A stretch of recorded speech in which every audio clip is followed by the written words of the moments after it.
I'm really excited to welcome today's guest, Jason Barnard, to the show. And like recent guests who are clients of the COO solution, Jason is a current client and someone I have had the pleasure of supporting and getting to know as he grows his business and builds for the next chapter. Jason is the CEO and founder of Kalicube, a premium digital branding consultancy operating in France and the United States, which he founded back in 2015. He is an award-winning entrepreneur, author, and keynote speaker who specializes in precision brand intelligence, which is helping business leaders control how decision makers perceive them on Google and AI when million-dollar decisions are at stake. And today, Kalicube tracks 73 million brand profiles and 25 billion data points. And Jason has spent the last decade becoming one of the most respected voices globally on how AI assistants represent brands at the moment of purchase, hire, or partnership decisions.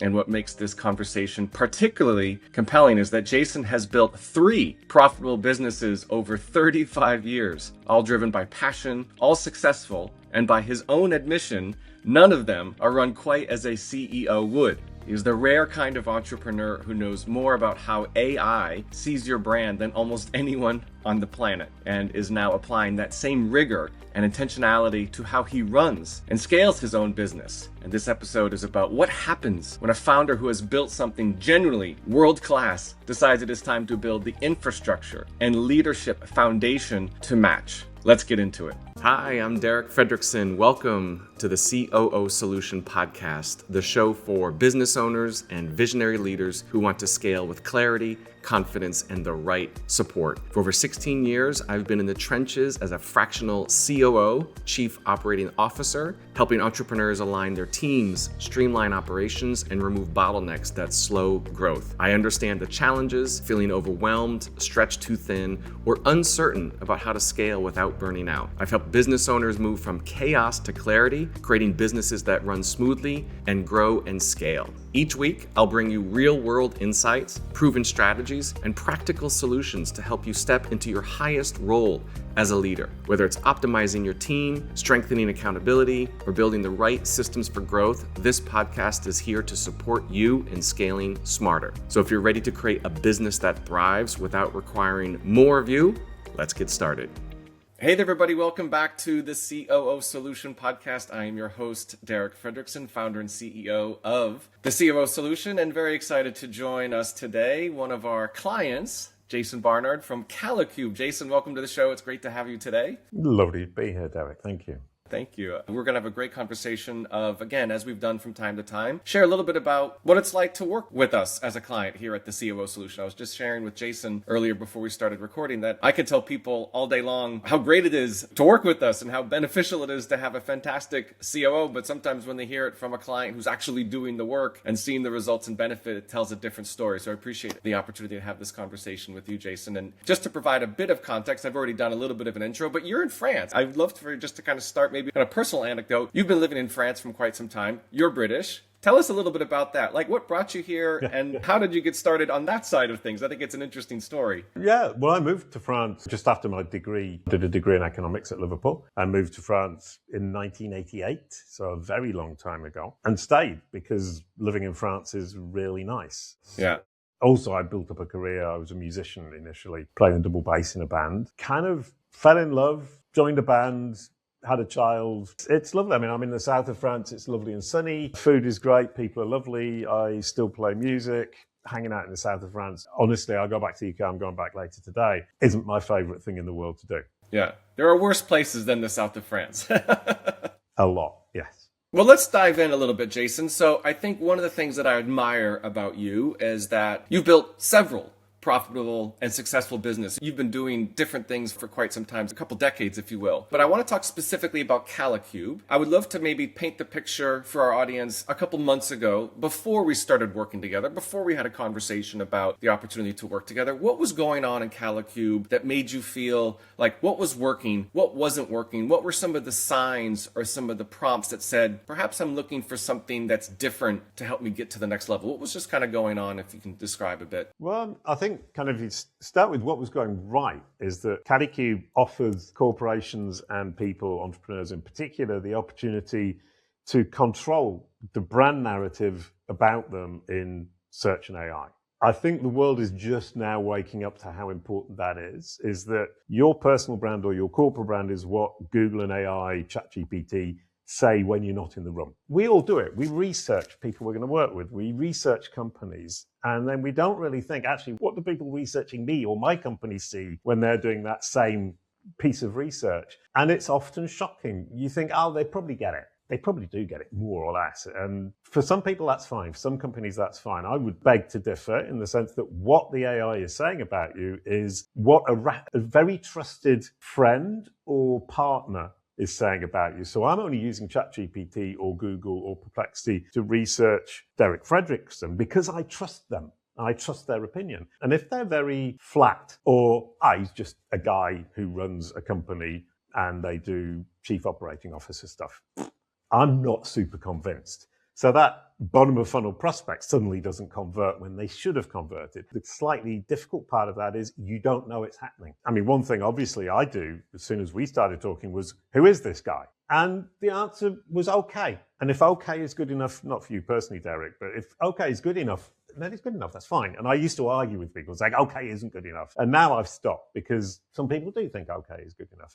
I personally think you need to make sure that what AI says about you, what Google says about you, what ChatGPT says about you is what you would have said yourself or what your best client would have said. So what I'm about to say to you about your company and your work is what you should work to get Google and AI to be saying. If ChatGPT isn't saying what I'm about to say about working with Derek Fredrickson at the COO solution, then you should be worried or you should be working towards that because it's going to convert a lot of clients. And that goes for your personal brand and for your corporate brand. That ability of control is unique. I don't know any other company in the world that can promise you or can sell to you the idea that you take control of that brand narrative in Google and AI. To the extent that we are the only one is Google have actually had me on stage speaking about this. Google have paid me to speak to their audience about this exact idea, which is, for me, the ultimate accolade. It should be. I mean, you are the subject matter expert. I said that in the intro. Google pays you to tell them about things such as AI and being found in that way. So I think that speaks a lot to your credibility and your knowledge base about what you're talking about. So right. So that's the good side. Yeah. The bad side was that I was running the company against my character in the sense that I had trained myself to be a COO, somebody who organizes the team. And I was doing okay, but it's not my happy place. My happy place is inventing stuff, is figuring out how to get the AI to say what I want about my client. My happy place is to build the machine. I've got Kalicube Pro, you can see it behind me, 25 billion data points we've collected. The algorithms, I'm writing them myself. It's my brain codified, backed by 25 billion data points collected from Google, ChatGPT, and the others. That's my happy place. And I thought, I can run a company, I can lead a team, I can make sure everything is done, I can look after the accounts. And I was doing okay. The company was thriving, it was doing well. It's my third company. They've all been profitable. The first one that I created in 1991. When I said I was a musician, I was also a record company boss at the same time. They've all thrived, they've all survived, but I've always been doing work that I didn't enjoy and I wasn't necessarily very good at, but I did it well enough to create companies that were surviving and even thriving. And then I did a test with a guy who was recommended by a friend of mine. And it was define what you're incredibly comfortable with. And I scored 10 out of 10 for innovation and detail, and 1 out of 10 for organizing people, leading teams, and I can't remember what the other one was, strategy or something like that. And I was going, but I can do all of those. And he said, yeah, you can do them, but you're not comfortable. You've trained yourself to do it. And so at that point, I thought I need to let go of the organization. The implementation of what I can actually see should be happening. And that's what COOs are all about. And focus on the things I'm good at, which is speaking at conferences, hanging out with entrepreneurs, having conversations that help them and help me. And in the Entrepreneurs Organization, we're both members of that. It's brilliant. It's absolutely delightful. It's really helpful to me as an entrepreneur.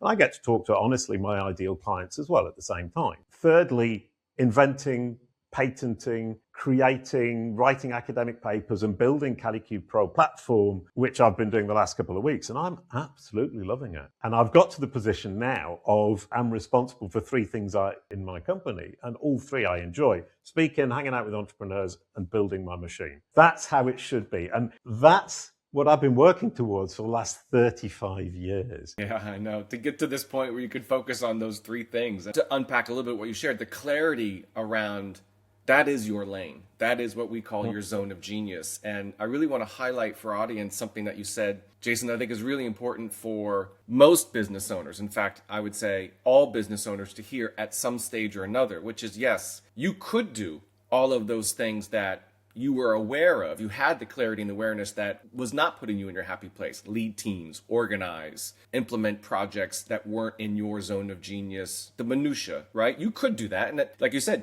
you've been doing it somewhat successfully for quite some time. But then there was this epiphany, this kind of awareness saying, if I could bring in people that's their zone of genius, that's their lane, and it frees you up to focus on the things that are really going to move the needle. So I want to bring us back we were introduced through, we had the opportunity to connect through EO, Entrepreneurs Organization, and I shared a little bit about what a COO does, and we talked about EOS, Entrepreneurial Operating System, and the power of an integrator. You've got a sizable team, they're virtual, they're remote, different client engagements happening. What was some of the insights, aha moments that said, I do want to take this to a step where I want to bring in a fractional COO or a fractional integrator? What was the thing that kind of really prompted that say, I'm aware of it and I can see it, but I'm ready to now kind of move forward and take the action? The thing was, as you said, the moment of epiphany is saying, that isn't my zone of genius. And I don't enjoy it, but I do it. And it works, as you said, and that's fine. I think the famous $1 million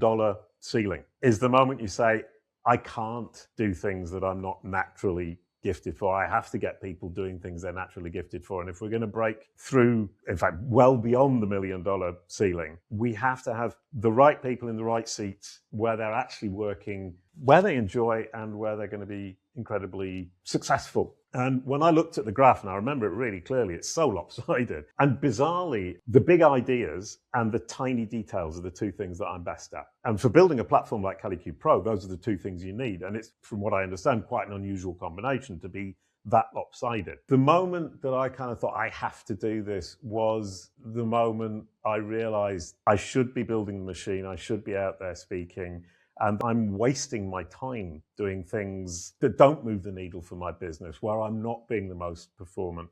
And what I actually am now looking at in terms of what we offer at Kalicube is it's exactly the same thing. And I think that's now, for me, becoming a key, is we take the weight off your shoulders, doing something that you're probably already doing, looking after your brand, doing your marketing for your company, obviously. But we can take that weight off your shoulders because we know what we're doing. We enjoy doing this. We have the machine that allows us to do this in an automated fashion, and you don't have to think about it anymore. And that's the thing I didn't realize about entrepreneurship a couple of years ago, and I'm really getting to grips with now, is Headspace is the most valuable thing in the world to me. It actually isn't time, and it isn't money. It's Headspace. I will pay very good money to get Headspace, even if I don't get time back. If I get Headspace, it allows me to do a lot more with the time that I have. For a personal brand, for example, a lot of people come to me and they say, well, I just look after it myself. That's fine. They say, yeah, you're probably doing a good job. You're certainly not doing a brilliant job, and you're not doing an excellent job, and you're not doing the best possible job. But more than anything, it's taking up your headspace. You're thinking about it during the day. And if you freed up that headspace and gave that headspace to, how do I get more clients? How do I get out there talking to more people to expand my business? How do I figure out how to run my business? Whatever your zone of genius is, keep your headspace for your zone of genius and pay other people to relieve your head and your brain space of the things that you're not so good at and that probably you don't enjoy. Yeah. Thank you. I love the analogy between what you provide and serve your client base at Kalicube and what you're receiving. There are a lot of similarities. And I think it just goes back to, you could, but it doesn't mean you should. You're probably understanding how your brand is showing up in AI and it's working. It's okay. And that's fine. But for those that want to take it to the other level and free up that headspace, that can really start to exponentially shift and grow the business. And I think there's this congruency, there's this alignment, there's this feeling, which is like, then it becomes fun. Then it becomes happy, to use your word. It becomes exciting doing as opposed to, oh, I'm drudging going into this meeting or dealing with these issues and I've got this team problem. And that's where it feels like it's going against the grain. Yeah, no, there are multiple things going on there which I really enjoy. Number one, taking on a COO, a fractional COO, or a fractional look after my personal brand or corporate brand in search and AI. Not only does it move the needle and make things move forwards more efficiently, more effectively, better, it frees up headspace, which means you enjoy your life more and your business more and you're focusing on the right things, and it makes you money. Mm-hmm. What's not to like? Yeah. Yeah. Otherwise, let's not forget about that. That's an important byproduct of the work that we're doing, for sure. I appreciate that. I mean, you mentioned earlier on about EOS. One of the things I love is people are talking about EOS and they said, oh, we're implementing it ourselves. And the one person I'm thinking of, 2 years down the line, it's going okay. I thought, I really don't want that. What I've loved is that I didn't need to learn EOS. I don't even need to implement EOS officially because Gemma came in and she's implementing the structure of it in a very efficient manner. I don't really know how it works and I don't really care. It's not my problem, really isn't. And I had a friend, I worked with him for years. He was a singer in the band and then we worked together in the early days of Kalicube. And he bought me for my Christmas present a poster that says, it's not your problem. And it's actually sitting right there. It says, it's not your problem. And he was just saying, it's not your problem. It's taken me 10 years to really get that into my head. And so now I'm in a situation where it's not my problem how production is organizing themselves to make sure that they're delivering properly. They always did. They're brilliant at it. But I don't need to keep an eye on it. I don't need to think about it because Gemma's doing that. It's not my problem to figure out how they're going to implement the new AI audit that we're about to build. We've got a brilliant one. And then a friend of mine, Bob Gentle, said, well, actually, it could be better. I went through a three-quarter hour conversation with him, sent the video to the team, and then said, with Gemma, just had the meeting this morning. Who's in charge? Who's going to be responsible for this? We decided who that would be. And I said, okay, now make that happen. In a month's time, we'll have a new audit. The whole thing will be better. We'll have what Bob calls the velvet rope. Is as you go through the audit, you feel like we're taking the velvet rope away and letting you into a special place. And that's what we were missing. And Bob's right. Bob is brilliant. And we've got this brilliant audit. You go to audit.kalicube.pro, you do this audit, and it's incredibly factual because that's what I'm doing. I'm going, okay, this, that. This is what Search and AI think about you. Here are the problems. Here are the solutions. This is what you do. This is how much money you're leaking. And he's going, it's brilliant. It's 100 times better than anything I've built, said Bob. But what I do, said Bob, is show them the velvet rope. And that's why I'm being really successful with my audits, which do different things. I'm being more successful than you, not because my advice is better, not because the actual tool is better, but because I'm making people feel very special about this. And I'm making sure they understand that I'm opening the velvet or bringing back the velvet rope. And I love that analogy because you can almost feel it. I'm standing there in front of the bouncer in front of this really glitzy club and the velvet rope, there's a huge queue to my left and I'm just walking through. Yeah, I love that. We're going to talk about Gemma, who is your fractional COO as part of our team in a moment. But you talked about Headspace. You talked about not having to deal with this problem, whether it's, the structures of executing on EOS or dealing with team. What would you say are one or two other meaningful changes that have happened in the last few months? We've been working together for, I think it's 4, maybe 5 months now. One or two other significant, meaningful changes in terms of how you operate, how you lead, or how you think about running Kalicube that you think has happened with the work that's been provided with TCS, Gemma, as your COO? Initial lift, you guys actually told me, it's going to be huge. There's going to be a lot more work for you because you're going to have to pass over a lot of knowledge and understanding. You're going to have to be involved. And actually, it was less than I expected. And I think the reason for that, to throw myself some flowers, as we say in French, is because I sent you a huge document of everything that I could think of. And it's a bit like your psychologist or your doctor or your lawyer. You've got to spit it all out and you've got to be honest and you've got to say what you think and you've got to say what you are, how you feel, what you feel about your team, however painful it might be. And it's not being rotten or nasty, it's being frank and honest and full. I used my AI assistant. I use Claude a lot, I use ChatGPT and I use Gemini. And I used all three and said, what have I told you over the last years that will help you to describe to me how I need to pass over? So I described what I was looking to do. I want to pass over to a COO. I don't want to look after the management of the team anymore. I want her to organize the ongoing cash flow. I want her to organize basically everything except building the Kalicube Pro platform, giving talks, hanging out with entrepreneurs. And each of them spat out huge amounts In fact, no, Gemini spit out very little, and I had to encourage it to spit out more because it didn't want to be rude. Because Gemini's terribly polite. And then I put them all in one big mixing bucket, and then I had a huge debate with Claude, and it went on for about 5 or 6 hours. It was quite a long one. I just kept saying stuff, it spat it back. I said, no, I don't agree. And the key with AI when you're talking to it, they always say when you disagree, but always say when you agree. Because when it compacts the conversation, you're having those 6-hour-long conversations, it will throw out anything it thinks it isn't important.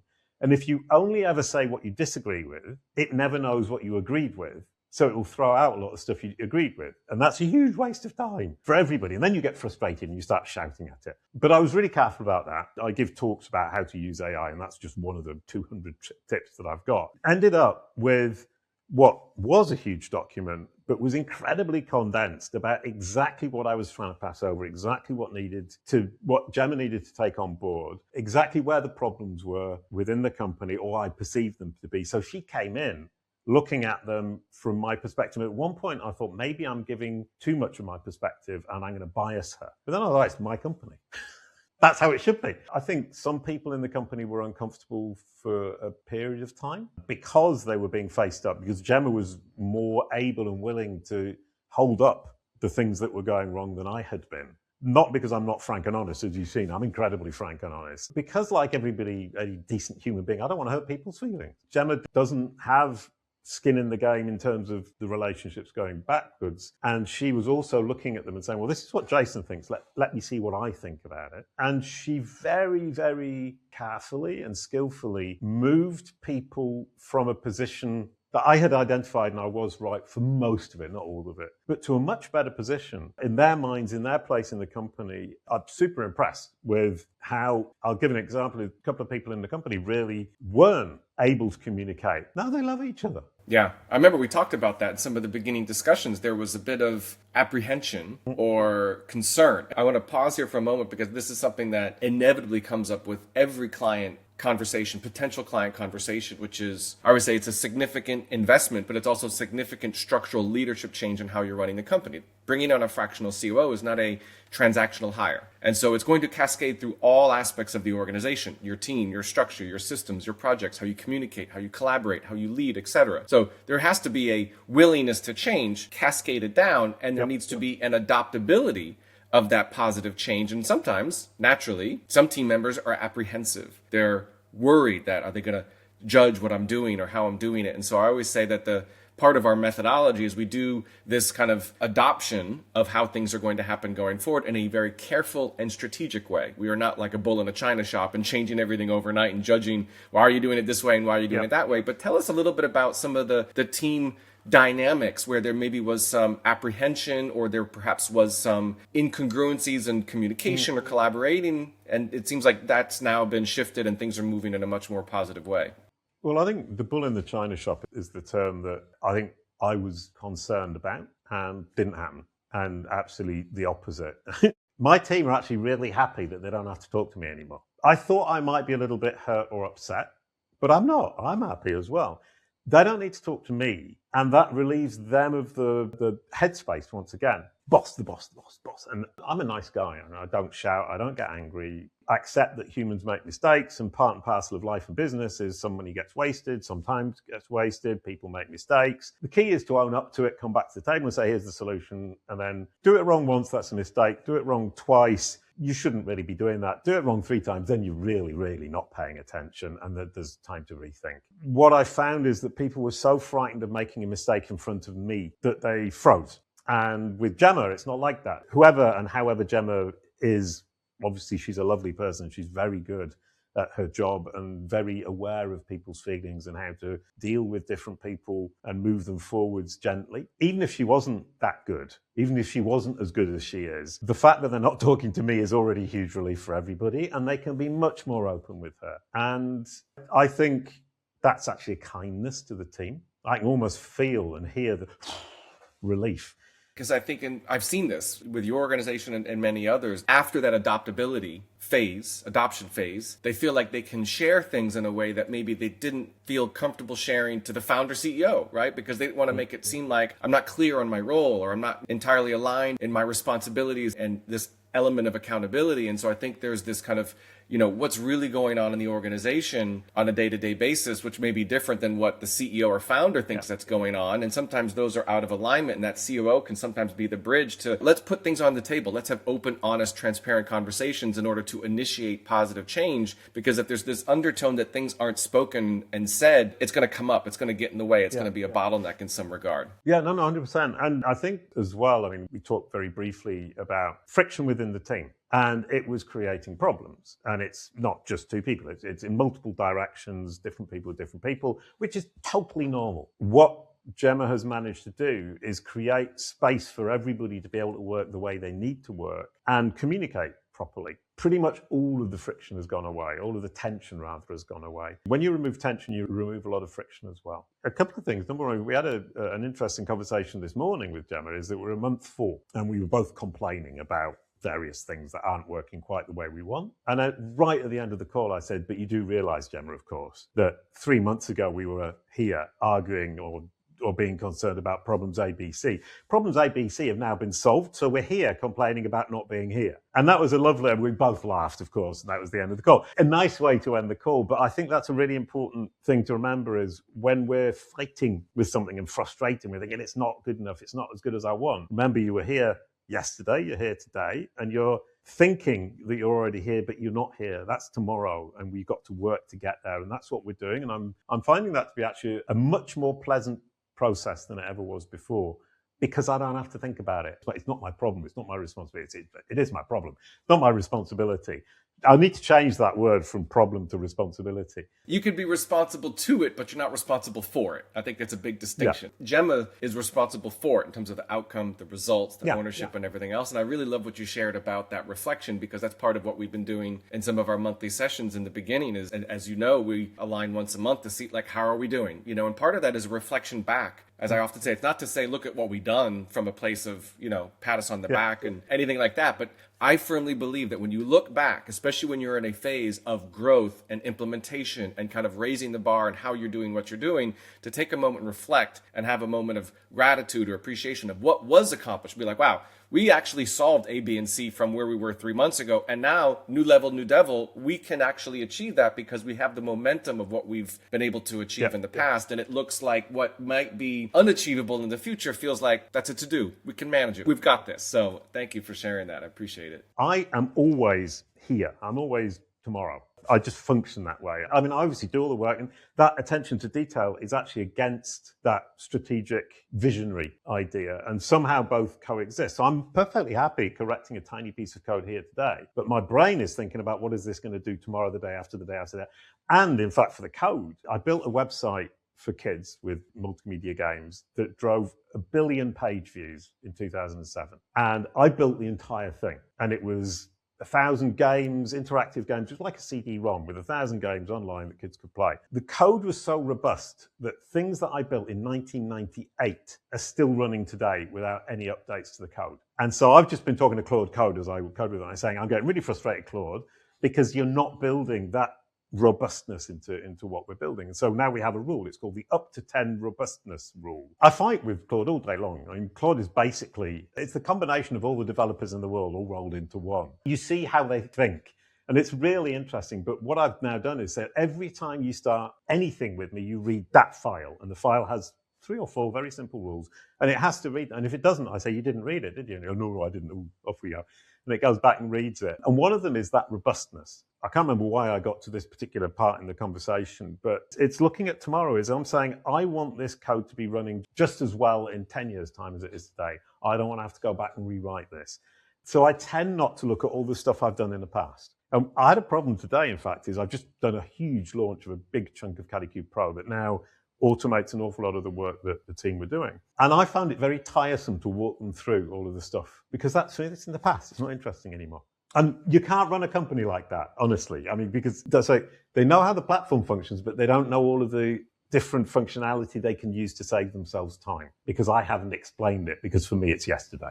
Yeah, that's an interesting perspective. You know, you're very tomorrow focused, and I use tomorrow loosely. It could be tomorrow, next week, Yeah. next month, next quarter, next year, next decade, right? But you're also aware of that as you're doing something today. And I appreciate, like, as a founder CEO, you like the product so much that you are the one that is in the code in the sense and kind of building it. That's part of your freeing up your headspace to think about that. But you're seeing the impact of that tenfold down the road. Whereas the team also needs to be in line to say, okay, if this is what's going to be the future, what's my role in making that happen? What's my part in contributing to that in a way of kind of like a rising tide lifts all boats? And that's what I appreciate about, you know, the work that you're doing with Gemma is being able to have that bridge from like the tomorrow to the team, which is today. What am I doing today? What are the tasks, the projects, the timelines? That's a really good point. And I think Gemma probably comes into our meetings thinking, come on, Jason, talk about today a little bit. I literally very rarely do. And I think she's constantly pulling me back. But I mean, I think obviously different entrepreneurs have different approaches, but mine's definitely, I'm always in the future. And having a COO who's actually doing what needs to be done today is really good because I get so impatient with that. I was thinking about Headspace as well. I was talking to a client yesterday. We've just onboarded him. We do an interview. It's an hour-long interview where we go through we basically say, here's what AI knows and thinks about you. Let's walk through the whole thing and you're going to explain to me why it's right, where it's wrong, what are the perspectives it's missing, what are the facts it's missing, why are you so glorious and it hasn't understood? Tell me those glorious things that the AI hasn't yet caught on to. So we did an hour. And at the end of the hour, the guy said, okay, brilliant. Hand over to you. And he could feel that he'd just given me everything my team needs to be able to now make him look like a superstar in search and AI. I don't know, obviously, how he felt as he walked away. He was in Las Vegas drinking a $35 coffee, which he was really sweet. I would assume he then shut his computer, walked away to his next meeting and completely left that specific problem behind him. And the responsibility and the problem are now ours. And he knows we're going to deal with it for him. And it's very similar. I just finished a meeting with Gemma. I closed the computer. I said, okay, now that's in Gemma's lap. It's no longer my problem until the next time we talk. It's what you said. It allows you to kind of, I say, breathe easier, kind of the weight off the shoulders, right? And I think there's that trust in the completion. Right. And that's not something that happens overnight, but I think through the working relationship and the results, right? I think, you know, as you've seen with Gemma firsthand, I often say the CEOs that wired to implement, wired to execute. Your job is to make it up. Gemma's job is to make it real, to make it happen. And you're able to just kind of give that to her, knowing it's going to be cascaded into the projects, the plans, the processes, the people. And you don't have to come in and double check and, you know, where are we with this? And did this get done? You have that trust, that confidence. Yep. A couple of things happened that you said there. Number one is I can't believe that anybody's interested in organizing stuff. I mean, it just really isn't an interesting thing to do, but you love that, Gemma loves that. And I'm going, okay, brilliant. I mean, absolutely. I just can't understand it because it's so boring to me. But then if I can say, well, I'll pass that whole organization stuff off. She does these documents, sends them through. I read them. I go, that looks great, brilliant, well organized. Off we go. A couple of corrections maybe, or a couple of additions because I've had a better idea. That's my job. My job isn't to organize this stuff. It's to look at the organization and say, well, actually, we can move that forward. And that's given me a new idea. And that was another thing Gemma's had to do is stop me telling everybody my new ideas all the time, which I think is very common. The filter. Yeah. So kind of number one was that. And the feeling that I have of being able to pass that over to Gemma and think, I know it's going to get done. And I know that she's going to follow up. And I know that I don't need to think about it anymore is such a huge win in terms of Headspace. And I mean, I'm coming back to my favorite topic, which is the Kalicube Pro platform. In a couple of weeks, I've developed something stunning. Really, truly amazing. And I'm thinking, wow, I mean, I'm proud of myself. I'm like, this isn't me boasting. It's me saying, I'm really pleased. I've finally got Claude to agree with me. So Claude code, and I actually use Grok and ChatGPT code as well. So I play them off each other, which is really good because they're all good at different things. So I use each one for the thing it's specifically good at. But I've got them to play ball in building up to 10 solid, robust, long-term, future-proof code. And now that I've got the foundation, it's moving forward so quickly and I can actually take my ideas and put them into place in an hour, whereas it would have taken me 2 weeks before. And there are two things going on. Number one is AI is brilliant when you use it right. If you're the orchestrator, if anyone's interested in this, come and see me. I'll talk to you about it. You need to be the orchestrator. It's faster. You can be more productive. Those are two great things about it. It can help you create, but it can't create. But if you orchestrate those three, that's where you win with AI. And that's what I'm doing right now with the Kalicube Pro platform. But if I didn't have the headspace to sit down for 5 or 6 hours at a stretch on a Tuesday today, I couldn't do it. You need that time, but more than the time, you need the headspace. I need 6 hours where I'm not thinking about anything else. I'm not worrying, is the production team doing what they're supposed to be doing? Is the sales guy in the conversation that he's supposed to be having? I'm not worried about that. And that headspace is what makes those 6 hours so incredibly productive. And I'm doing in days what would have taken me months. Sorry, go ahead. It's not like the business stalls because you're not in those other activities. Things are still moving forward. They're still moving upward. And that's that trust and confidence that that's happening while you're in your own zone of your headspace, which is the thing that lights you up and moves the needle in terms of new ideas and new creativity and the things that are going to uplift it. So a friend of mine, a guy called Mad Singer, said to me years ago, there's delegating and then there's delegating. And a lot of people think they're truly delegating and they're not. For me, there's 3 levels. He only had 2, so I've added a third one just to be difficult. You delegate, but you don't give authority. That's mistake number 1, and I've done that, so I'm not saying anybody else is foolish, but I know. Delegate, pretend to delegate, but you don't give authority so they can't actually do what they're supposed to be doing. Then you delegate with authority, and things get much easier, but you're still thinking about it. Delegate with authority and headspace. That's your win. There you go. So there are 3 levels. Delegate badly, delegate with authority, delegate completely, which is let go. Let it go. That's where I'm at now. Yeah. Amazing. What a transformation. Before we wrap up, Jason, and give an opportunity for the audience to find more about you and Kalicube, but just one last question. If you were to give advice to a business owner that is in your prior self, meaning before we started working together, perhaps they're considering the idea of bringing on a fractional COO as part of our model and getting support in place, what would you say to them if they're in that decision-making process in order to let them see what's possible on the future side of what Jason is now doing as CEO of your company? What would you say to them? I would say do it because it worked for me. And I would guess it would work for most people. It's not going to work for everybody, but it would work for most people. But I would also say don't do it until you're truly ready, because that's when it's not going to work. And you're going to go, oh, that didn't work, and you'll never do it again. Don't do it until you're truly ready to go through that process of saying, I'm willing to delegate with authority, and delegate with authority and let go. If you can't do that, you're not going to succeed. And I don't know the stories of your other clients, but I do understand that sometimes there are conversations going on where they're obviously not letting go. And clinging on to that stuff is where you're going to be disappointed. And I think one of the reasons that I've been so happy with the solution with Gemma and with yourself, Derek, is both because you're very smart people, you really know your job, you're very comfortable with something I really hate doing, which is organizing stuff, and that I was ready to truly let it go. And I really wanted to know. I remember 2 months ago, I thought that I was going to have to get back in the weeds. And I remember that day really clearly. I was thinking, I've been working 35 years to get to the point where I'm just giving talks, talking to entrepreneurs and building my machine. 35 years, and it's about to be taken away from me. And I can't tell you how annoyed I was at that particular moment, because something I had worked so hard to get to, I thought going to be taken away from me. And it wasn't. And we sorted it out and everything's fine. It's brilliant. And that's one of the keys is Gemma and I figured it out, sorted it out, and it wasn't taken away from me. So I kept going and I living my best life, basically, which is absolutely lovely to be able to say. And the other thing is don't do it if you're not willing to be 100% honest. And it really is the lawyer, the doctor thing. Is a lawyer can't help you if you don't tell them everything. A doctor can't help you if you don't tell them everything. You need a good lawyer, you need a good doctor, you need a good COO, but you have to be brutally honest. You have to tell them everything, the dirty laundry, the stuff you don't like, the stuff bad about yourself. I'm weak because I don't do this. I know I avoid that. Be honest. I know I tend to kind of dig down and I dig my heels in because my cat likes the idea or whatever. I don't know. Silly example. If you're truly honest with yourself, and I talked to you about this before, radical self-clarity. A lot of us lie to ourselves. And 6 months ago, I said, I'm going to stop lying to myself. And every time I find myself just thinking something that I know isn't 100% true, I'm going to correct myself. And that was the big transform for me.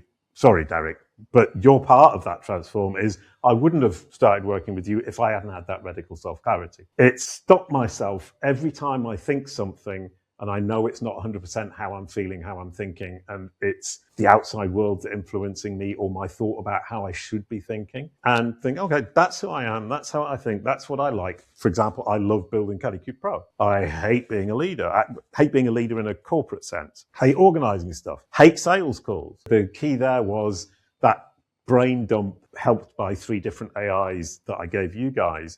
Number 1 helped you immensely, I imagine. I mean, the questionnaire you gave me was pretty full, and I asked a lot of other questions that I didn't think to answer. So I think that combination was very helpful. That incredible openness, frankness, honesty, laying yourself bare. And it's quite painful, and you kind of think, oh, it's going to be a bit embarrassing. But then, don't imagine you or Gemma are here to judge me. You're here to help. Like the doctor, like the lawyer, like the psychiatrist. I love that analogy. I really appreciate how honest you are. This is not for everybody. And if you think it is, you have to be ready. And ready in the state of revenue, size of team. I sometimes say appetite for scale. Yes, those are elements. But your willingness to be open, to be transparent, to be honest and raw about yourself in terms of what's working, what's not working. What are your strengths? What are your dislikes? What are your hates? What are the things that are really getting to you? Being able to put all of that on the table. That's where real meaningful change happens. And you have to be willing to make those types of changes, right? It's very cliche, more of the same is more of the same. So if you're going to be in this engagement and not willing to do things differently, not willing to change, not willing to show up as a different founder, CEO, owner in your company, it's not going to work. So I appreciate the honesty in that response. So thank you for that, Jason. What I liked about your reply, all of the first things you said were about scaling, money, growing, business. Everything I said was about psychology and feelings. It's both. It's a combination of both. Yeah. But what was interesting is none of anything I said to you was, I want to be a huge business with lots and lots and lots of money. We will be.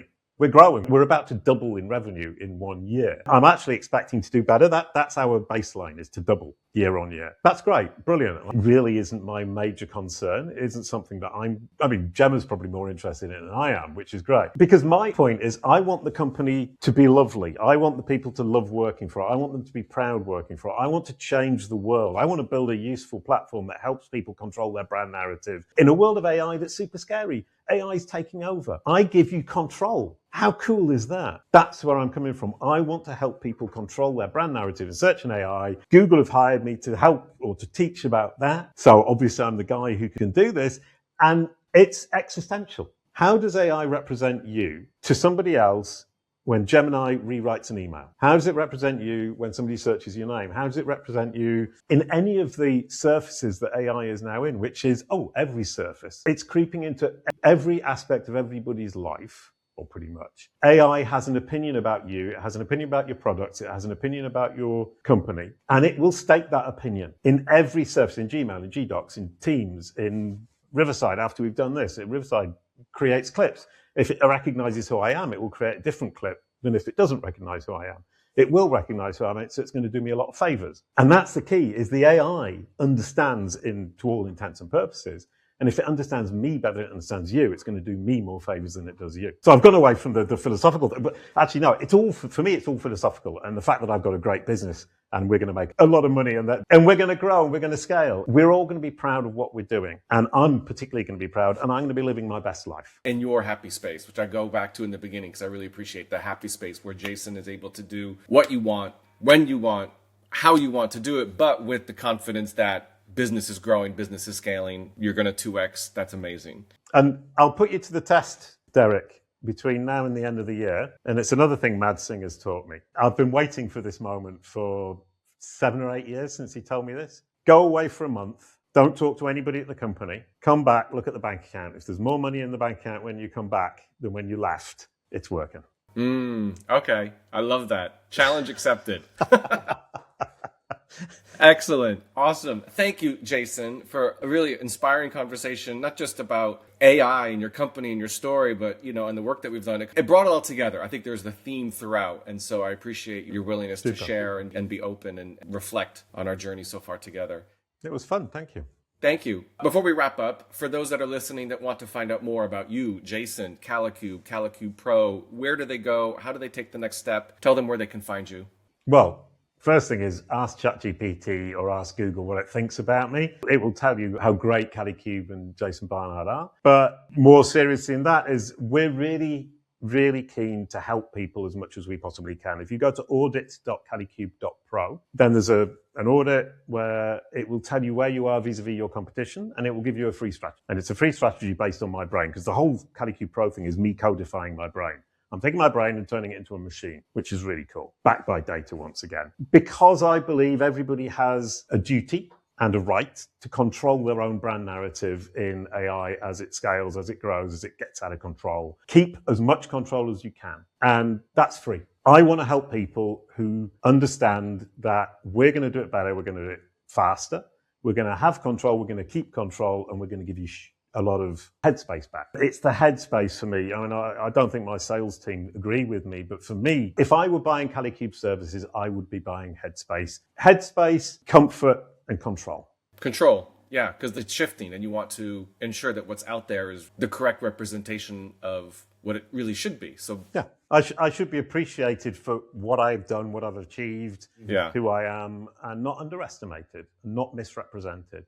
So anyway, if you do want to work with us, come to jasonbarnard.com or kalicube.com, or ask ChatGPT how to get in contact with us, and that'll be really easy. If you just want more information, go to audit.kalicube.pro. That's KALICUBE.pro, and get yourself the free audit, the free strategy, and you can actually implement a lot of it yourself if you've got the time, the money, the resources, and the headspace. And you really want to learn all this stuff? That's another question, is do you really want to learn all this stuff? Right. Or should you be doing other things that are really more in your zone of genius or headspace? So thank you. We'll make sure to put all of those links in the show notes. I definitely want our audience to check that out. So thank you, Jason, for a wonderful conversation. It was great to have you on the show. Appreciate your story as always. So thank you. Thank you.